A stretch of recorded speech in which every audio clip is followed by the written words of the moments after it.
नमस्कार, आप देख रहे हैं इंडिया न्यूज राजस्थान। मैं हूं आपके साथ सृष्टि मैठानी और स्वागत है आपका हमारी प्राइम डिबेट में, जहां आज एक बार फिर से वन नेशन वन इलेक्शन को लेकर होने वाली है। बता दें, मोदी कैबिनेट ने वन नेशन वन इलेक्शन के प्रस्ताव को मंजूरी दे दी है। इसे संसद में शीतकालीन सत्र में अब पेश भी किया जाएगा। तो वही विपक्ष के नेता इसका विरोध कर रहे हैं, साथ में एनडीए के जो लोग हैं वो इसका समर्थन। यहाँ पर कांग्रेस नेता मल्लिकार्जुन खड़गे कह रहे हैं कि इसकी व्यवहारिकता क्या है, लगातार इस पर सवाल उठाए जा रहे हैं। तो वहीं वन नेशन वन इलेक्शन के प्रस्ताव का विरोध करते हुए कांग्रेस अध्यक्ष मल्लिकार्जुन खड़गे ने कहा है कि ये व्यवहारिक है ही नहीं। चुनाव आने पर ध्यान भटकाने के लिए बीजेपी ऐसे मुद्दे उठाती है। ये सिर्फ ध्यान भटकाने का एक भाजपाई मुद्दा है, ये संविधान के खिलाफ है और ये लोकतंत्र के प्रतिकूल है। वहीं ये संघवाद के भी खिलाफ है, देश को कभी इसे स्वीकार नहीं करना। तो वहीं असदुद्दीन ओवैसी ने कहा है कि ये संघवाद को खत्म करने वाला प्रस्ताव है। ओवैसी ने कहा कि पीएम मोदी और गृह मंत्री अमित शाह को छोड़कर किसी को भी अलग अलग चुनाव से कोई समस्या नहीं है। ओवैसी ने कहा कि वो पीएम मोदी और अमित शाह नगरपालिका और स्थानीय निकाय चुनाव में भी प्रचार करते हैं। ये दो नाम लिए हैं। तो वहीं इसका मतलब ये नहीं है कि हमें चुनाव एक साथ कराने की जरूरत है। बार बार और समय समय पर चुनाव लोकतांत्रिक जवाबदेही में सुधारत करते हैं और ऐसे में बसपा प्रमुख मायावती ने वन नेशन वन इलेक्शन को लेकर कहा है कि इस व्यवस्था के तहत देश में लोकसभा, विधानसभा और स्थानीय निकाय का चुनाव एक साथ कराने वाले प्रस्ताव को केंद्रीय कैबिनेट द्वारा मंजूरी दी गई है। इस पर हमारी पार्टी का स्टैंड सकारात्मक है, लेकिन इसका उद्देश्य देश और जनहित में होना जरूरी है। इन सबके बीच सवाल उठाते हैं कि क्या वन नेशन वन इलेक्शन देश हित में है या फिर सिर्फ एक राजनीतिक मुद्दा, और ऐसे में क्या ये संविधान की मूल भावना के भी खिलाफ है? क्या इससे नुकसान ज्यादा है या फायदा? आखिर वन नेशन वन इलेक्शन का विरोध क्यों हो रहा है? इस प्रस्ताव को मंजूरी देने के बाद विपक्ष के होश क्यों उड़ गए हैं? आज की इस प्राइम डिबेट में इसी मुद्दे पर बातचीत होगी और इस चर्चा पर हमारे साथ खास मेहमानों का पैनल भी जुड़ेगा। देखिए, बहुत जल्दी विपक्ष में भी उनके अंदर से आंतरिक दबाव बनने न लग जाए कहीं, क्योंकि देश में करीब 80% of the respondents who responded during the consultation process, 80% से ज्यादा लोगों ने इसको बहुत पॉजिटिव सपोर्ट दिया है, खासकर यूथ ने। Youth is very much in favour of it.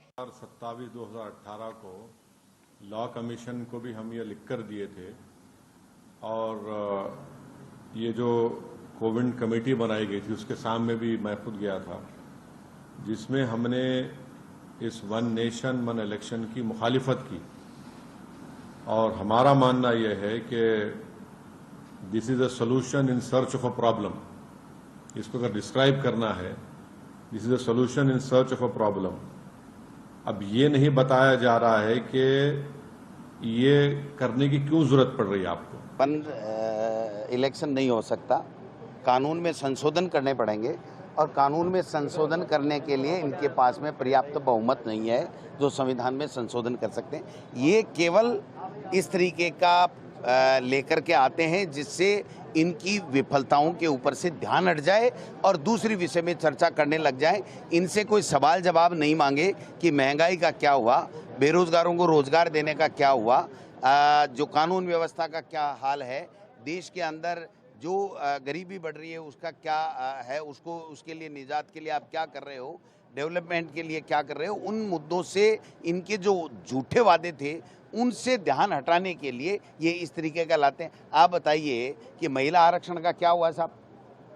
महिला आरक्षण का बिल पास कराया सबने सर्वसम्मति से, क्या लागू हो गया क्या? तो जैसे ही मुद्दा अब मोदी कैबिनेट में पास हुआ है, एक बार फिर से गर्मा गया है और अब कई चर्चा के बाजार इस मुद्दे को लेकर गर्म हैं। कई प्रो कॉन सुनाई दे रहे हैं और आज भी इसी मुद्दे पर हम बात करने वाले हैं अपनी प्राइम डिबेट पे। उसके लिए हमारे साथ खास मेहमानों का पैनल जुड़ चुका है। सबसे पहले मैं आपसे उनका तारुफ करा दूं। हमारे साथ बीजेपी के नेता मौजूद है डॉक्टर चेतन राजपुरोहित, आपका बहुत बहुत स्वागत है सर। इसके अलावा हमारे साथ कांग्रेस नेता मौजूद हैं। सर आपका बहुत बहुत स्वागत है। राजकुमार जी, तो सबसे पहले शुरुआत में राजकुमार जी से करूंगी, एक ओपनिंग रिमार्क चाहूंगी।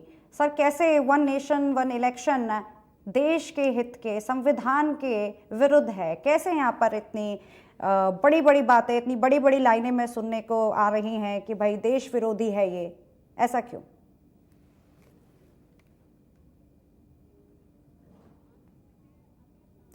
माफ कीजिएगा, आपकी आवाज हम तक नहीं पहुंच रही। राजकुमार जी एक बार अनम्यूट कर लीजिए।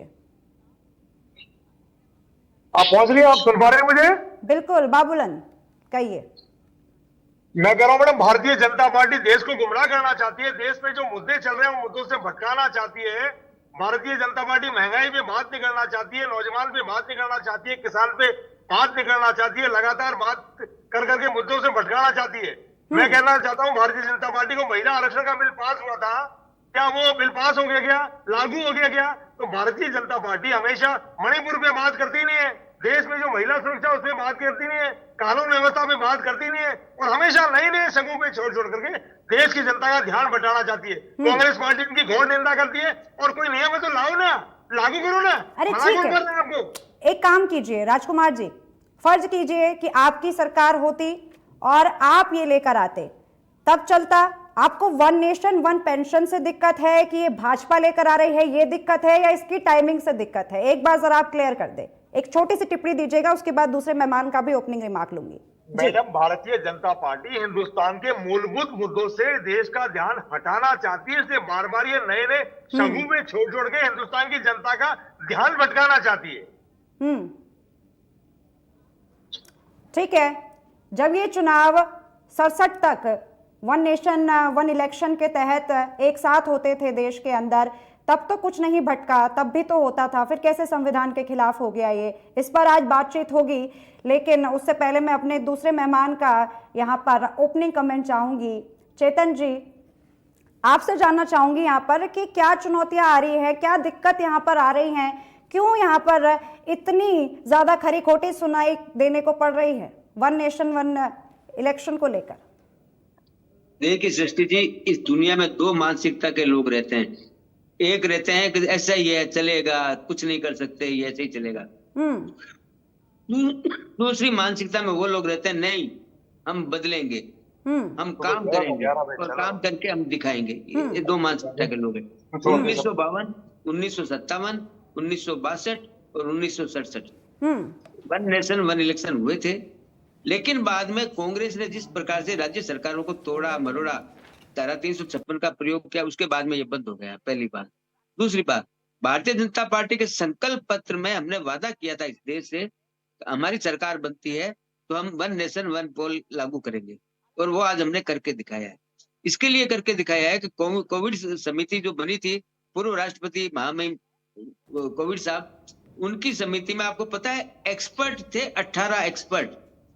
उन्होंने 7 देशों से 62 राजनीतिक पार्टियों से और देश के स्टेक होल्डर से चर्चा की थी। चर्चा एक लंबे समय तक चर्चा चली।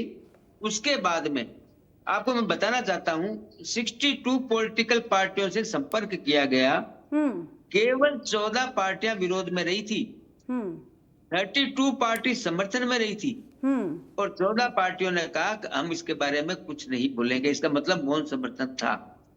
मेरा निवेदन ये है कि जब देश में बदलाव लाना हो तो विल पावर चाहिए। विल पावर किसका चाहिए? नेतृत्व का चाहिए। और आप एक बात पूछिए हमारे कांग्रेस के मित्र से, कि एक कमी बता दे वन नेशन वन इलेक्शन की, इस कारण से नहीं होना चाहिए।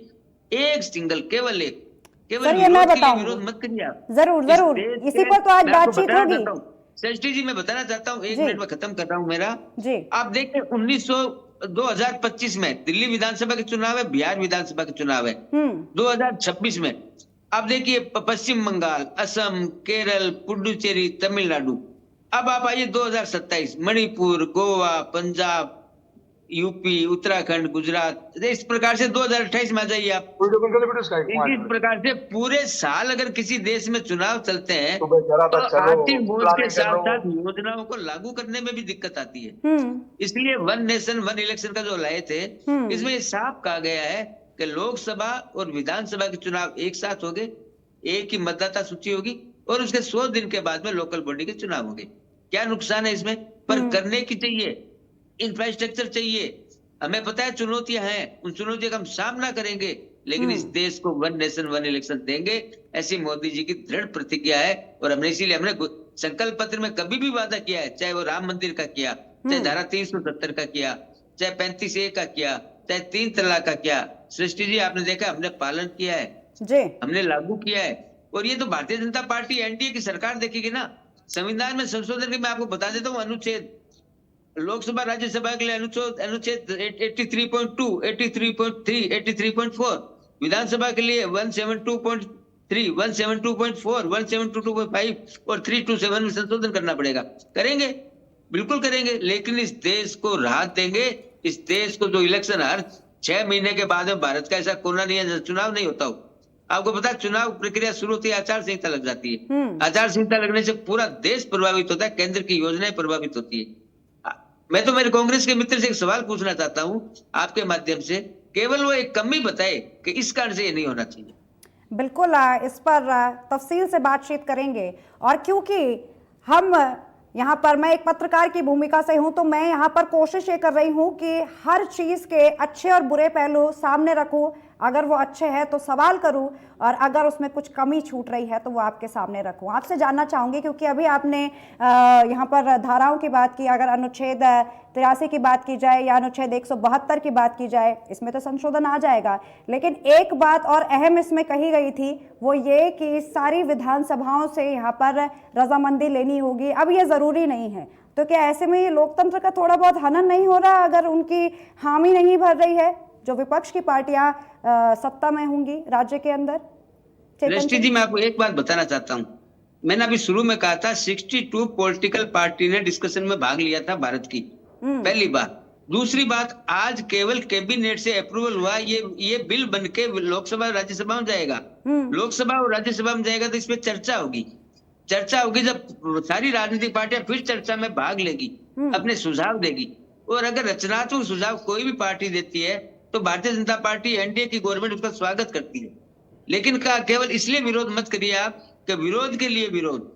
देश को आगे बढ़ाना है, 2047 तक देश को विकसित देश बनाना है, आर्थिक रूप से तीसरे स्थान पर देश को लेके आना है। प्रधानमंत्री जी जो संकल्प करते हैं, उस संकल्प को पूरा करने का ये सर्वोत्तम उदाहरण है कि हमने एक संकल्प पत्र में वादा किया था कि हम वन नेशन वन इलेक्शन लागू करेंगे, और आज प्रधानमंत्री जी ने करके दिखाया है। और संसद में भी लाएंगे, संसद की प्रक्रिया भी पूरी होगी, कानून में भी संशोधन होंगे, सारे काम होंगे, लेकिन इस देश को वन नेशन वन इलेक्शन मिलेगा। और इस देश को वन नेशन वन इलेक्शन मिलेगा। आपको पता है 2019 के चुनाव में कितना खर्चा आया था? 60,000 करोड़ रुपए, जबकि 1967 में केवल 11,000 करोड़ रुपए का खर्चा आया था। इस देश को आर्थिक भार से मुक्त दिलाना है। रोज के चुनाव, कभी किसी स्टेट में, कभी किसी, अभी मैंने आपको बताया हर 6 महीने में भारत में कहीं न कहीं चुनाव होते हैं। क्या उसे मुक्ति नहीं मिलनी चाहिए? बिल्कुल। क्या उसे देश को आजादी नहीं मिलनी चाहिए? वोट देगा व्यक्ति, एक लोकसभा का देगा, एक विधानसभा का देगा। जिस प्रकार से अन्य अलग चरणों में अपने देश का भी लोकसभा चुनाव हुए, अलग से अलग चरणों में हो जाएंगे, लेकिन एक साथ हो जाएंगे ना सृष्टि जी, तो इस देश को कितना फायदा होने वाला है। आप पूछिए आप हमारे मित्रों से, क्या मेरे को, मैं तो बार बार कहता हूँ कमी बताए, इस कमी के कारण से नहीं होना चाहिए। बिल्कुल। यहाँ पर अगर मैं एक नागरिक की हैसियत से बोलूँ तो वन नेशन और वन इलेक्शन में कोई दिक्कत नहीं है, काफ़ी अच्छी पहल यहाँ पर है। अपने दूसरे मेहमान से भी हम जल्द सवाल लेंगे, संपर्क साधने में कुछ तकनीकी दिक्कत हो रही है। तब तक चेतन जी मैं आपके पास दोबारा आ रही हूँ, और कोशिश यहाँ पर चुनौतियों पर केंद्रित रहने की करेंगे। मैं चाहूँगी कि जनता हमारे माध्यम से, इंडिया न्यूज़ के माध्यम से आप यहाँ जनता से जुड़े और उन सभी के जवाब यहाँ पर पेश करें। अच्छा, सबसे पहले आपसे पूछना चाहूंगी चेतन जी, क्या आप फिल्मों का शौक रखते हैं? नहीं, बिल्कुल नहीं रखता। देखिए, मैं तो रखती हूँ, और कुछ ही वक्त पहले क्या है ना कि कभी ऐसा हो जाता है कि जो बॉलीवुड फिल्में होती हैं वो हाले बयां कर देती है। एक ऐसी शाहरुख खान की फिल्म थी जिसमें वो सारे ईवीएम लेके भाग जाता है और मजबूरन सरकार को फिर उनकी बात माननी पड़ती है। ऐसे में अगर अभी के ईवीएम की बात मैं करूं तो इतने ईवीएम हमारे पास है नहीं ना कि सारे एक साथ चुनाव कर ले, तभी अलग अलग भी करते हैं हम ताकि ईवीएम पूरे पड़ जाए। अगले 5 साल तक भी इतने ईवीएम नहीं बन पाएंगे। आपकी इस प्रश्न का मैं जवाब देता हूँ। जी। वर्तमान में देश के अंदर 20,000 ईवीएम की जरूरत है। अगर वन नेशन वन इलेक्शन होगा तो 60,000 ईवीएम की जरूरत पड़ेगी, ये सच्चाई है। मैंने पहले भी कहा था आपको, हर बाधा समस्या आती है सृष्टि जी, कोई भी काम करते हैं समस्याएं आती है, लेकिन उन समस्याओं का निराकरण पहले ही ध्यान में रख करके कौन सी बैरिकेड आएंगे और उन बैरिकेड को कैसे पार करेंगे, यही तो किया है समिति ने। महामहिम कोविड साहब की जो समिति है उसने सारे सुझाव दिए हैं और विपक्षी दलों से भी मिले हैं, हर स्टेक होल्डर से मिले हैं। हमें पता है चुनौतियां बहुत है, लेकिन उन चुनौतियों से पार पाने का नाम भी तो नरेंद्र मोदी जी है। देश के यशस्वी प्रधानमंत्री है जो चुनौतियां स्वीकार करते हैं, वो इस डरे पे नहीं चलते हैं कि चलने दो, चलता है, अपन क्या करेंगे, आगे आएगा वो देखेगा, ऐसा नहीं है। माननीय प्रधानमंत्री जी चुनौती स्वीकार करते हैं और स्वीकार करके आज जो कैबिनेट ने जो अप्रूवल दिया है, इस दिशा में आगे बढ़ा है देश। और अब इसको जस्ट अगले शीतकालीन सत्र में लोकसभा और राज्यसभा में रखेंगे। वहां हमारे मित्र दल जो प्रतिपक्ष के दल है वो भी अपना सुझाव देंगे, पहले भी दिए हैं, उनको तो सुझाव देने वो देवे। पर देश के लिए जरूरी है वन नेशन वन इलेक्शन, इसको आपको सृष्टि समझना पड़ेगा। मेरे को नहीं लगता देश का 140 करोड़ आबादी में से एक भी व्यक्ति अगर ये कह दे कि ये ठीक नहीं है, क्योंकि देश के लिए आर्थिक बोझ। चेतन जी, पर तब भी यहाँ पर खर्चा कितना आएगा ईवीएम लेने में? 10,000 करोड़ तो 15 साल में यहाँ पर क्या बोलते हैं बीमा के तौर पर देती है, किश्तों के तौर पर देती है यहाँ पर सरकार। इतना बड़ा खर्चा और कितना वक्त लगेगा इसमें? चेतन जी, एक संक्षिप्त टिप्पणी। आप आर्थिक पक्ष तो है ही, उसके अलावा आप टेक्निकल पक्ष भी देखिए, बनाने में भी समय लगेगा। बिल्कुल, इसलिए 2029 की हम लोगों ने बात की है, कमेटी ने 2029 का सुझाव दिया है, बनाने में भी समय लगा। इस बात को हम स्वीकार कर रहे हैं ना। मैंने पहले ही आपको कहा था चुनौतियां बहुत है, चुनौतियां कम नहीं है, लेकिन उन चुनौतियों से पार पाने का नाम ही तो नरेंद्र मोदी जी है। ठीक, 370 के लिए भी चुनौती आई थी, 35A के लिए भी चुनौती आई थी, 3 तलाक पर भी आई थी, राम मंदिर पे भी आई थी चुनौतियां। क्या उससे पार नहीं पाया गया? क्योंकि दृढ़ इच्छा शक्ति होती है, संकल्प लेते हैं और संकल्प लेने के बाद में उस संकल्प पूरा करने का काम अगर कोई करता है तो इस देश के यशस्वी प्रधानमंत्री माननीय नरेंद्र मोदी जी करते हैं। और ये उन्होंने करके दिखाया है और ये भी हम करके दिखाएंगे। पूरा देश मोदी जी को कहेगा, सैल्यूट करेगा। वन नेशन वन इलेक्शन चला है ना, 1952 में चला है, 57 में चला है, 62 में चला है, 67 में चला है। तो इसके अलावा भी क्या दिक्कत यहाँ पर आ रही है विपक्षी पार्टियों को? राजकुमार जी, मेरा आपसे सवाल है, ये क्या दिक्कत यहाँ पर आ रही है? अगर पॉलिसी पैरालिसिस खत्म हो जाएगा, अगर बोझ कम हो जाएगा सरकार के ऊपर से, अगर आसानी से यहाँ पर इलेक्शन हो पाएंगे, दिक्कत क्या आएगी?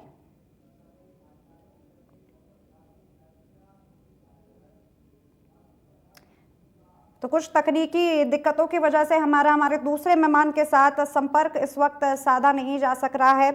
कोशिश करेंगे उनसे एक बार फिर से जुड़ने की। तब तक चेतन जी आपके पास वापस आ रही हूँ। अच्छा, ये भी विपक्षी पार्टियां लगातार मुद्दा उठा रही हैं और ना सिर्फ विपक्षी पार्टियां, छोटे क्षेत्रीय दल भी मुद्दा उठा रहे हैं कि भाई अगर मैंने आपको डिटेल में बताया ना सर, सवाल ले लीजिएगा ना सर प्लीज एक बार।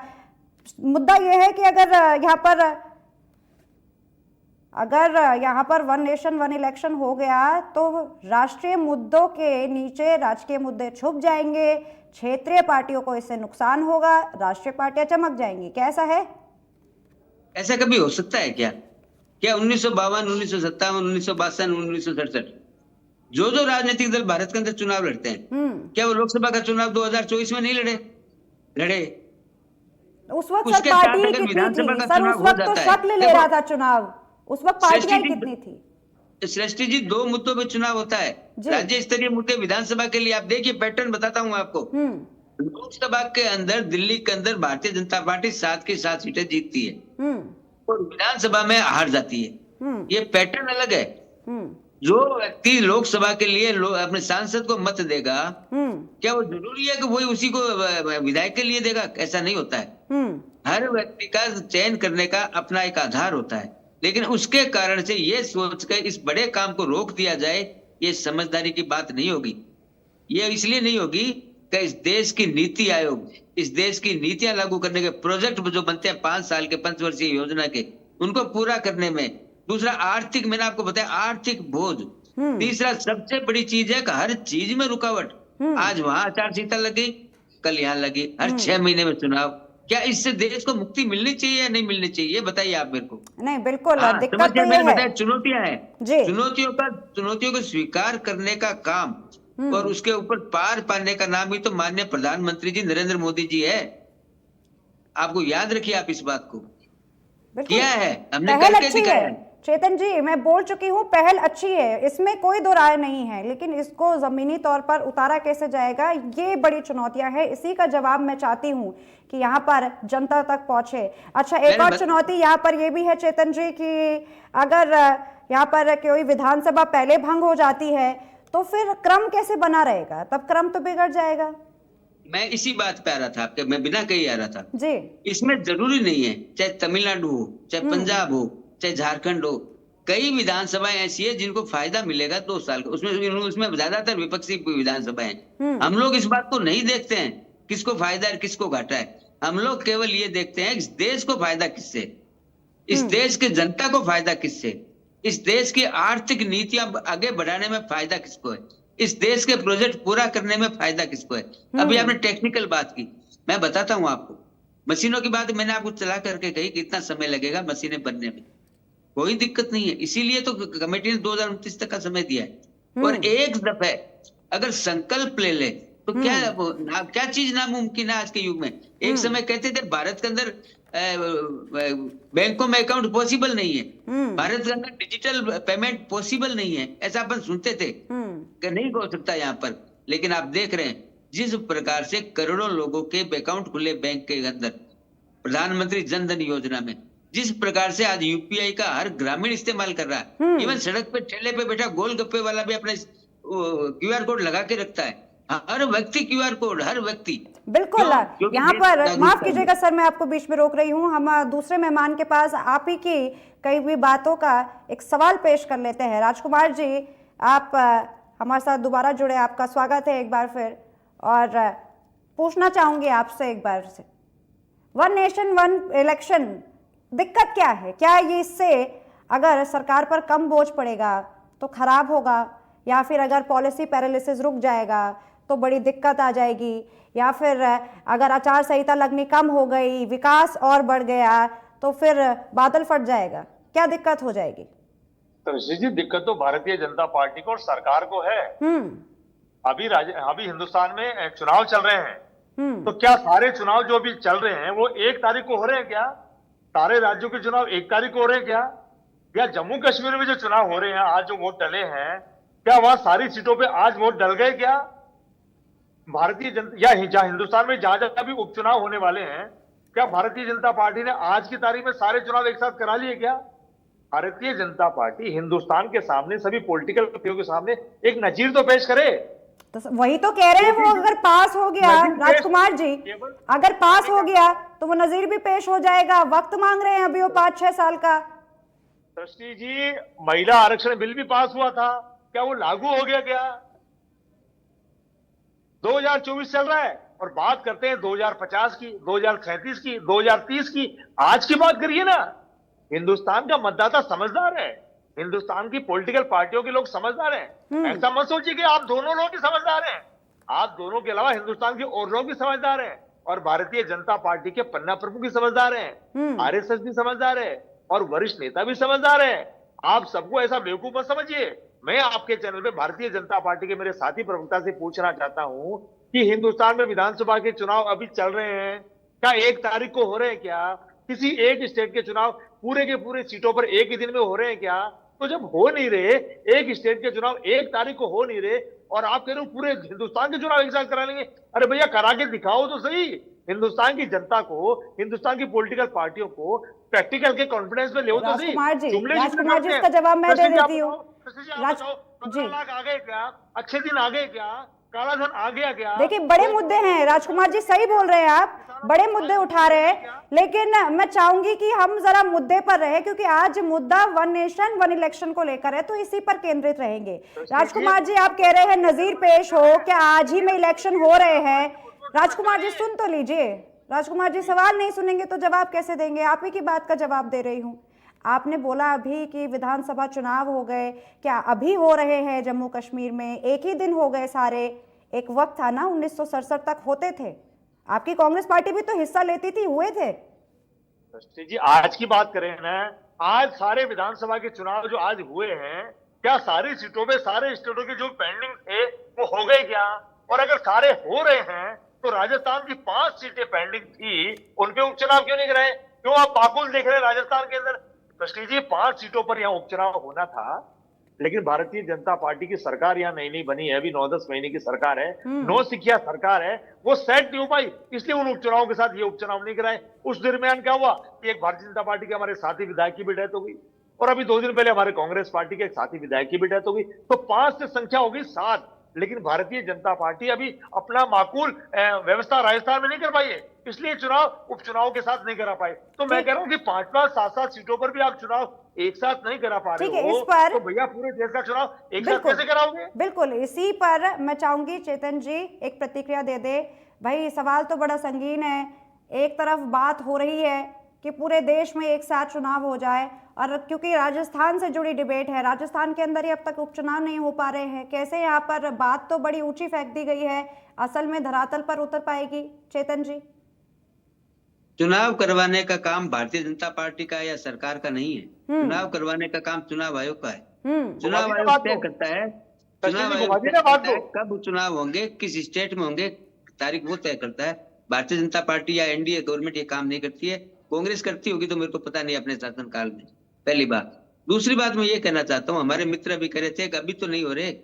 अरे भाई, इसीलिए तो मैं कह रहा हूँ संविधान में संशोधन भी होंगे। कैबिनेट से आज अप्रूव हो गया है, संसद के शीतकालीन सत्र में बिल आ जाएगा, जब आप सब लोग देखेंगे, और जब कानूनी कार्रवाई पूरी हो जाएगी उसके बाद में क्या, मैंने अभी आपने सृष्टि जी प्रश्न पूछा था इंफ्रास्ट्रक्चर का, ईवीएम मशीन का पूछा, आर्थिक पक्ष का पूछा, कर्मचारियों का पूछा, अन्य चीज। अब तो सीसीटीवी कैमरे तक बूथ में चुनाव आयोग लगाने लग गया। देश 21वीं सदी से आगे बढ़ गया है। बिल्कुल, देश बहुत स्पीड से आगे बढ़ रहा है 2014 के बाद में। उस दौड़ में विपक्ष भी को भी शामिल होना चाहिए, क्योंकि 2047 तक विकसित भारत बनाने का जो लक्ष्य माननीय प्रधानमंत्री जी ने रखा है, उसमें सबकी भागीदारी जरूरी है। मैं तो विपक्ष के मित्रों को भी आपके माध्यम से कहना चाहता हूँ, आप भी कंधे से कंधा मिलाकर के इस बिल का सपोर्ट करिए। ये देश के लिए बड़ा लाभदायक बिल है। 2029 हमने समय किया है, समिति ने 2029 तक की अनुशंसा की है। वो अनुशंसा इसीलिए की है कि जो समय लगेगा, जो चुनौतियां हैं, उन चुनौतियों से पार पा करके 2029 में इंप्लीमेंट होगा, पहली बात। दूसरी बात, हमारे मित्र भी कह रहे थे, अरे भाई करने के लिए, आगे बढ़ने के लिए विल पावर चाहिए। वो विल पावर कांग्रेस के पास नहीं था। वो इसलिए नहीं था, कांग्रेस धारा 356 का प्रयोग करके जिस प्रकार से विधानसभाओं को भंग करती थी, ये इतिहास उठा के देखिए सृष्टि जी आप। मेरे को एक घटना याद आती है, बावरी ढांचा गिरा अयोध्या में, और एक आदेश से 4 सरकारें भंग कर दी गई, राजस्थान, हिमाचल, मध्य प्रदेश, आपको याद होगा, उत्तर प्रदेश। क्या राजस्थान का दोष था उसमें? क्या हिमाचल का दोष था? क्या मध्य प्रदेश का दोष था? नहीं था, लेकिन ये कांग्रेस की प्रवृत्ति रही। इसी कारण से देश की जनता ने इनको सत्ता से बाहर कर दिया। आज समय आया है, आज दिन आया है कि माननीय प्रधानमंत्री जी के हर काम का समर्थन विपक्ष करे, उनके साथ कंधे से कंधा मिलाकर के काम करे। इस देश को विकसित देश बनाने में 2047 का जो लक्ष्य रखा है, उसमें प्रधानमंत्री जी को सजेशन देवे, अच्छे सुझाव देवे, और रचनात्मक प्रतिपक्ष की भूमिका लोकसभा में और संबंधित विधानसभाओं में उठाए, और जो अच्छे काम है उनकी भूरी भूरी प्रशंसा करे, कमी है उसको बताए। ये लोकतंत्र में सुरक्षित है। हमारी कमियों को भी बताना विपक्ष का धर्म है, हम स्वागत करते हैं, लेकिन केवल विरोध के नाम पे विरोध मत करिए। देश की जनता समझती है सारा। आज देश का एक भी नागरिक खड़ा होकर के ये नहीं कहने की स्थिति में है कि ये नहीं होना चाहिए, 1 नेशन 1 इलेक्शन नहीं होना चाहिए। होना चाहिए, मेरा मान्यता है। तो आप 82% युवा चाहता है कि ये होए। युवा क्यों चाहता है? क्यों? ये युवा देश को विकसित देश देखना चाहता है, युवा अपना रोजगार चाहता है, युवा इंफ्रास्ट्रक्चर डेवलपमेंट चाहता है, युवा रेल में इलेक्ट्रिफिकेशन चाहता है, युवा हाईवे चाहता है, एक्सप्रेस कॉरिडोर चाहता है, युवा को पढ़ने के लिए एम्स चाहिए, IIT चाहिए, जो प्रधानमंत्री जी लगातार 2014 के बाद में जिस त्वरित गति से काम कर रहे हैं। पर आपने राजस्थान की बात करें तो देखो, आप मेडिकल की सीटें की बात करें, राजस्थान में कितनी सीटें थी और आज कितनी सीटें हैं? 500 सीटों की बढ़ोतरी केवल राजस्थान के अंदर माननीय प्रधानमंत्री जी ने की है। तो आप कल्पना करिए कि जिस देश के यशस्वी प्रधानमंत्री नरेंद्र मोदी जैसे हो, तो विपक्ष को भी ये कर्म बनता है, ये धर्म बनता है, तो उनके साथ कंधे से कंधा मिला करके उनकी योजनाओं का समर्थन करे और कमी है वहां सुझाव देवे और बेटरमेंट के लिए सुझाव दे। यानी कि केवल सुझाव विरोध के नाम पे दो, विरोध मत करो, सुझाव दो, विरोध मत करो। यही मैं आगे एक बार फिर से राजकुमार जी की तरफ ये सवाल लेके जा रही हूँ। राजकुमार जी, मौका दे दीजिए ना, एक बार कसौटी पे उतार दीजिए। अगर नहीं कर पाए पूरा, तो आप पे एक पूरा मुद्दा होगा कि हमने कहा था, नहीं कर पाए, यहाँ पर खड़े नहीं उतर पाए उम्मीदों पे। या फिर डर ये रह गया है कि अगर पूरे देश में किसी एक दल, एक नेता की लहर चल रही है और एक साथ इलेक्शन हो गए, तो बाकी पार्टियों को, विपक्ष को, आपको नुकसान हो जाएगा? क्या ऐसा तो नहीं है? सृष्टि जी, मैं भारतीय जनता पार्टी को कहना चाहता हूँ, बड़ी विनम्रता पूर्वक कहना चाहता हूँ कि आप राम जी का मंदिर लाए, हम खुश हुए। आप कृष्ण जी का मंदिर लाए, हम खुश हुए। महिला आरक्षण बिल कब लागू करोगे? जवाब नहीं है। 15 लाख कब आएंगे? जवाब नहीं है। काला धन कब आएगा? जवाब नहीं है। 2 करोड़ नौजवानों को रोजगार कब मिलेगा? जवाब नहीं है। किसानों की आय दुगनी कब होगी? जवाब नहीं है। ये तमाम जवाबों का आप जवाब दे दीजिए, उसके बाद वन नेशन वन इलेक्शन भी कराइए। और मैं तो कह रहा हूं, अभी जो इलेक्शन चल रहे हैं, क्या वो सारे 1 तारीख को करा रहे हो? क्या एक ही दिन में करा रहे हो? क्या बार बार चुनाव वही तो वो कह रहे हैं, अभी कानून में ये नहीं है सर। राजकुमार जी, एक बार सुन लीजिए, अभी संविधान में ये अलाउड नहीं है। जब संविधान में संशोधन आएगा तब ये एक साथ हो पाएंगे, और इसी चीज के लिए आज ये चर्चा हो रही है। महिला आरक्षण लागू हो गया क्या?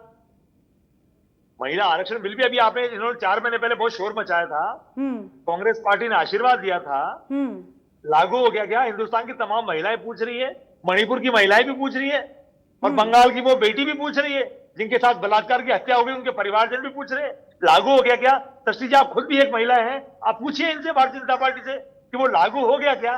केवल मुद्दों से भटकाने का काम भारतीय जनता पार्टी लगातार मैं किसी की यहाँ पर पैरवी नहीं कर रही हूँ।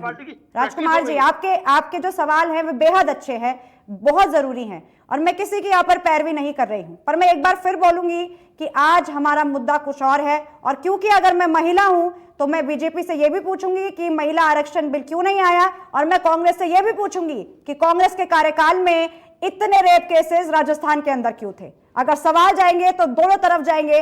फिलहाल आज मुद्दा कुछ और है। राजकुमार जी, आप अपना एक क्लोजिंग रिमार्क दे दीजिए। आपको 30 सेकंड दे रही हूं, आप क्लोजिंग रिमार्क करिए, क्योंकि अब वक्त की जरा कमी है। समापन की ओर चाहूंगी। सृष्टि जी, कांग्रेस पार्टी तो इतना चाहती है, वन नेशन वन इलेक्शन भले ही भारतीय जनता पार्टी कराए, एक नजीर तो पेश करे, और भारतीय जनता पार्टी हिंदुस्तान के जो मूलभूत मुद्दे हैं उनको हिंदुस्तान की जनता से भटकाने का प्रयास नहीं करे। वरना इन्होंने जिस तरह से 2024 के लोकसभा चुनाव में मुंगी खाई है, आने वाले प्रत्येक चुनाव में भारतीय जनता पार्टी मुंगी खाएगी।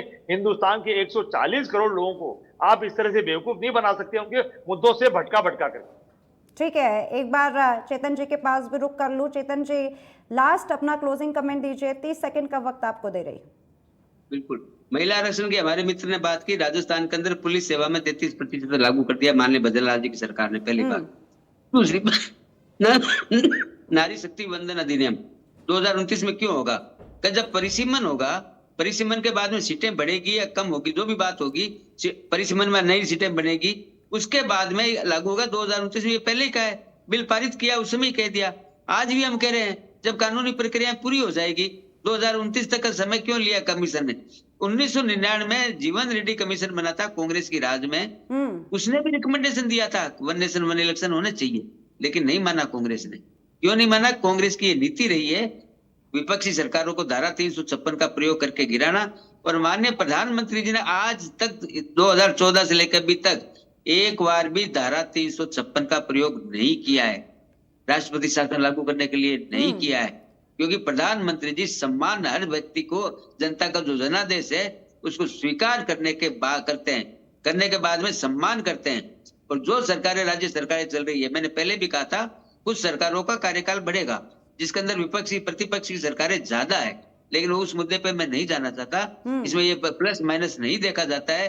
ये देश हित से जुड़ा मुद्दा है।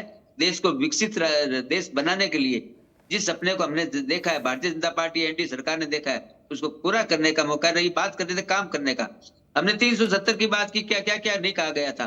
35A की बात की, क्या क्या नहीं कहा गया, लागू हुआ। 370 गई, 35A गया, राम मंदिर बना, 3 तलाक गया, क्यों गया? अपन ने खुद ने सब ने देखा है कि माननीय प्रधानमंत्री जी संकल्प पत्र में ठीक है। जो गारंटी देते हैं, जो वादा करते हैं, उसको पूरा करने का काम करते हैं। और उसी संकल्प पत्र में 1 नेशन 1 इलेक्शन भी था। उसके लिए कमीशन बना। मार्च 2024 में कमीशन ने रिपोर्ट दी। रिपोर्ट देने के बाद आज उस कमीशन की रिपोर्ट को कैबिनेट से अप्रूव हो गया। वो कमेटी का रिपोर्ट अभी लोकसभा और राज्यसभा में शीतकालीन सत्र में विधेयक बिल बन के जाएगा। उसके बाद में आगे की कार्रवाई होगी, और जब सारी कानूनी कार्रवाई, विधि सम्मत कार्रवाई जब पूरी हो जाएगी, 2029 में लागू करेंगे। ये कृत संकल्प है माननीय यशस्वी प्रधानमंत्री जी इस देश में 1 नेशन 1 इलेक्शन को लागू करने के लिए। फायदे मैंने बिल्कुल, शुरुआत में यहाँ आपको पर बता दिए।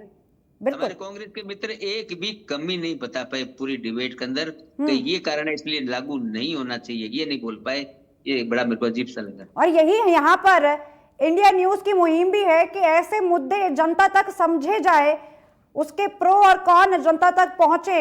ये हमारी तरफ से ये कोशिश थी और इसी वजह से आज ये प्राइम डिबेट रखी भी गई थी। और मैं आप दोनों का बहुत बहुत शुक्रिया करती हूँ, चेतन जी, राजकुमार जी, आपने इसके प्रो कॉन हम तक रखे हैं।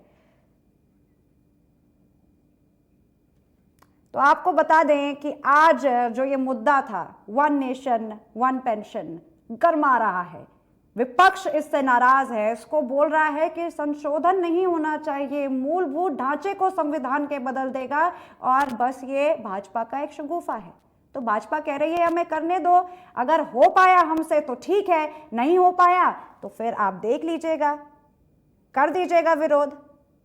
तो ऐसे में अब जो इस पूरे कहासुनी के बीच में जो अहम मुद्दे थे, जो इस पूरे मुद्दे में चुनौतियां थी, ये कहीं छिपी ना रह जाए, इसीलिए हमने ये आप तक आपके सामने रखी है इस पूरी प्राइम डिबेट के अंदर। हालांकि इस प्राइम डिबेट में फिलहाल इतना ही, बाकी मुद्दे आप तक यूं ही लाते रहेंगे।